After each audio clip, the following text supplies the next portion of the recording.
Okey, hok mana baru jadi menantu, tahniah lah ucap. Diucapke. Lepas ni kak, tak usah lah duk malu. Kita nak gaul ke, jangan buat malu. Dek ni duduk buat malu. Allah lah. Tak usah, tak usah. Jadi tegur belaka. Allahu Akbar. Ni gak malu tu gak lebih pada teno kalau hok jatah.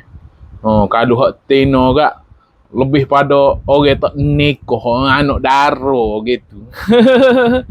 Adulah. Deh. Bertegur siapa. Jadi kalau itu gak tak ada topik gak buat dulu. Marilah. Kalau bukan tak ada topik, malu je tu. Tak usah malu lah. Tak usah malu.